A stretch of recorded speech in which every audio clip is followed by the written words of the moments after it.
The Devil's Bargain, August 16th, 1977, 2:13 p.m. Elvis Presley walked into his Graceland bathroom and locked the door behind him with a click that echoed like a gunshot in the marble silence. Outside, his girlfriend Ginger Alden was asleep, unaware that in the next 47 minutes, the man she loved would make a decision that would end everything. In his hand, he clutched a book, The Scientific Search for the Face of Jesus, but his mind was somewhere else entirely, trapped in a memory from 1956 that had been haunting him for weeks. A memory of a crossroads, a promise he'd made, and a debt that was finally coming due. The pain in his chest had started 3 days ago. Not the usual discomfort from years of prescription abuse, but something different, something that felt like a hand squeezing his heart, slowly, deliberately, as if testing how much pressure it could take before it burst. Dr. Nick had warned him yesterday. Elvis, your heart rhythm is irregular, dangerously irregular. You need to check into a hospital now.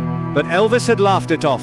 He always laughed it off, because admitting weakness meant admitting mortality.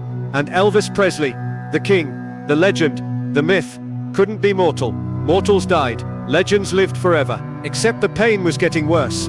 He sat down on the toilet, the book heavy in his hands, and let his mind drift back to that night in 1956. The night that changed everything. The night he'd been too terrified to tell anyone about, not even his mama. It was after his third appearance on the Ed Sullivan Show, the one where they'd only filmed him from the waist up, because his hip movements were too obscene for American families. He'd left the studio riding high on adrenaline and fury. Fury at being censored, fury at being controlled, fury at a world that wanted his talent, but not his authenticity. He'd driven aimlessly through New York City, windows down, radio off, just him and the sound of his own breathing. That's when he'd seen the man standing on the corner of 42nd and Broadway. Not unusual for that neighborhood at that time of night. Except this man was staring directly at Elvis's car, as if he'd been waiting for him specifically. Elvis should have kept driving, should have ignored the stranger in the expensive black suit, who looked like he'd stepped out of a film noir, but something made him stop.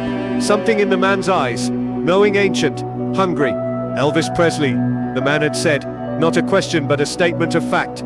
You want to be bigger than anyone who's ever lived, don't you? Elvis had tried to laugh it off.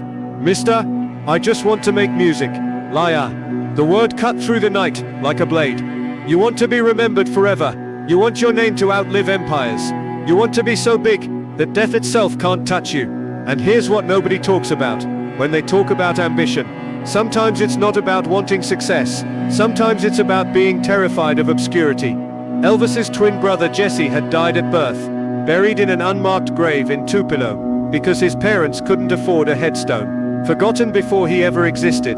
Elvis had spent every day since trying to be visible enough for two people, loud enough that the universe couldn't possibly ignore him, successful enough that he'd never be forgotten like Jesse had been. What do you want from me?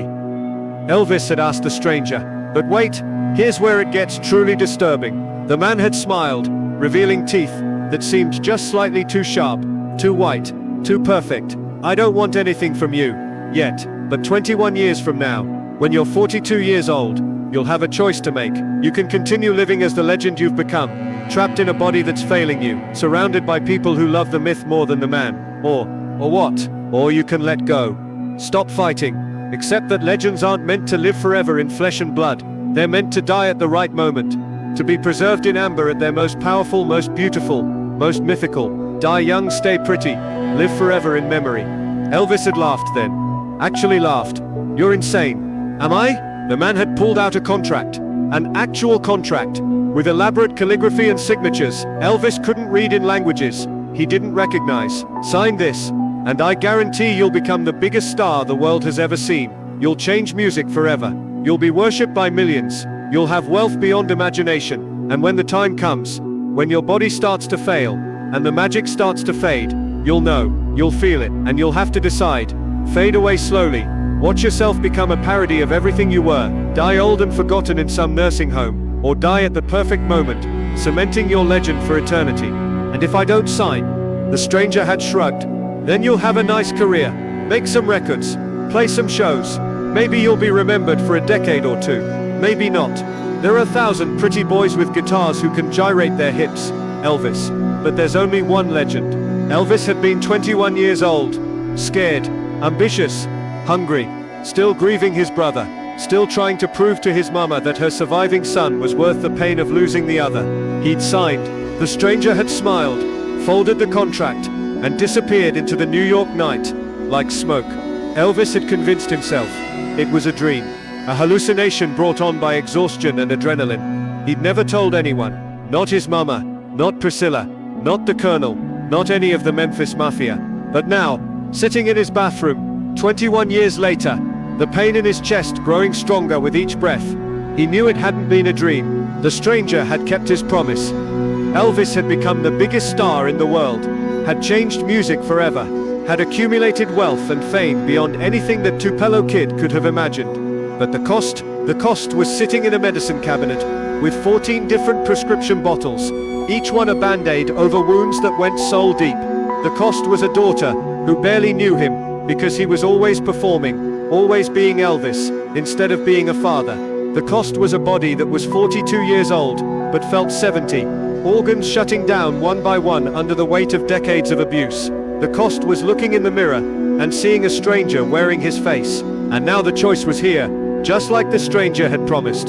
Die now, today in this bathroom, with the scientific search for the face of Jesus in his hands like some cosmic joke, and become eternal. Die at 42, still relatively young, still the king, still able to shock the world, one last time. Die and be remembered forever as Elvis Presley in his prime, not Elvis the bloated Vegas caricature.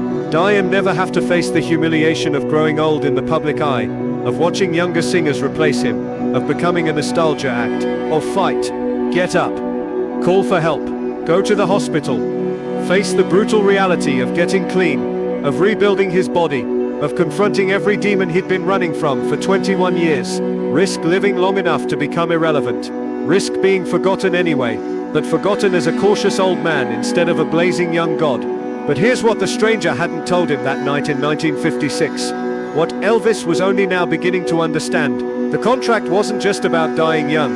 It was about giving up, about choosing the myth over the man, about deciding that being remembered was more important than being real.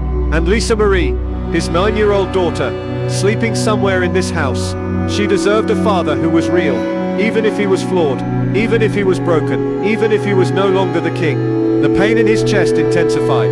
Elvis could feel his heart struggling, could feel his body beginning to shut down. The pills he'd taken earlier weren't helping anymore. Nothing was helping anymore. He thought about his mama, Gladys, who died 19 years ago. Her last words to him had been, "Don't forget who you are, baby. All this fame, all this money, don't let it make you forget you're still my son from Tupelo." But he had forgotten. Or maybe he'd never really known. He'd been Elvis the performer for so long that Elvis the person had withered away to almost nothing. The book slipped from his hands and hit the floor with a thud. His vision started to blur. This was it. The moment. The choice. Die now and become immortal. Let the world remember him as the king, forever young, forever powerful, forever perfect. Or call for help, admit weakness, face the possibility of a long, difficult, humiliating recovery that might not even work. Elvis's hand moved toward the emergency button that would summon help. His fingers were inches away, then stopped, because the truth, the terrible, beautiful, devastating truth, was this. He was so tired, tired of performing, tired of being a myth, tired of disappointing people, tired of disappointing himself, tired of carrying the weight of being Elvis Presley. And maybe, just maybe, the stranger had been right. Maybe legends weren't meant to grow old. Maybe the kindest thing he could do for everyone who loved Elvis Presley, the myth, the legend, the king, was to let that person die at the right moment, preserved in amber, perfect forever. But what about Elvis the man? The kid from Tupelo who just wanted to sing, the son who'd loved his mama with everything he had, the father who'd held Lisa Marie the day she was born and promised to always protect her. Didn't that person deserve a chance to fight? His hand trembled. The pain was overwhelming now. He could feel himself fading, could feel the darkness creeping in at the edges of his vision. "I'm sorry, Mama," he whispered. "I tried. I really tried." And then he made his choice. He pulled his hand back from the emergency button, not because he wanted to die, but because he was too tired to want anything anymore. Because 21 years of being larger than life had left him with nothing inside. Because the stranger had been right. The myth had consumed the man, and now there was nothing left to save. Elvis Presley slumped forward. The scientific search for the face of Jesus lay open beside him. pages spread like wings. Outside, Graceland continued its daily rhythm, unaware that the king was dying alone in a bathroom, choosing silence over salvation. Ginger would find him in 33 minutes. The world would find out in 4 hours. The legend would be complete in 24. But in those final moments, as consciousness slipped away, Elvis thought about that crossroads in 1956, thought about the contract he'd signed, thought about the stranger who'd promised him everything, and delivered exactly that: success, fame, immortality, and the ultimate price, becoming so mythical that being human was no longer an option. His last coherent thought was of Jesse, his twin brother, buried in that unmarked grave in Tupelo. All these years, Elvis had been trying to live loudly enough for both of them, but maybe Jesse had gotten the better deal. Maybe anonymity was a blessing. Maybe being forgotten was better than being remembered as something you never really were. The darkness came softly, like a familiar friend, and Elvis Presley, the man not the myth, finally stopped performing. Ginger Alden opened the bathroom door at 2:30 p.m. and screamed, the scream that would echo around the world, the scream that would mark the end of an era. But here's what she didn't know, what nobody would ever know. In his final moment, Elvis had smiled. Not the famous Elvis smile, the one that had made millions of women swoon, but a real smile, a tired, relieved smile. The smile of someone who'd been carrying an impossible weight for 21 years and was finally allowed to set it down. The paramedics arrived, the doctors tried, the world mourned, and the stranger in the black suit, watching from somewhere beyond time and space, nodded with satisfaction. Another contract fulfilled, another legend born from a mortal death. Because that's the thing about selling your soul for fame, you always get exactly what you ask for. You just never realize what you're giving up until it's too late to take it back. Elvis Presley died on August 16, 1977, at the age of 42. The official cause was cardiac arrhythmia. The unofficial cause was everything: the pills, the pressure, the performance, the pain. But the real cause, the one that would never appear on any death certificate, was a choice made 21 years earlier by a scared kid who wanted to be big enough that death couldn't touch him. The irony was almost beautiful. In trying to become immortal, he'd forgotten how to live. The world mourned. Fans gathered at Graceland by the thousands.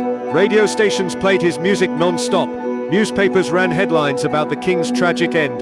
And somewhere, a 9-year-old girl named Lisa Marie tried to understand why her father had chosen silence over survival, myth over reality, legend over love. The contract had been fulfilled. The debt was paid. Elvis Presley, the man, was gone. But Elvis Presley, the legend, would live forever, just like the stranger had promised.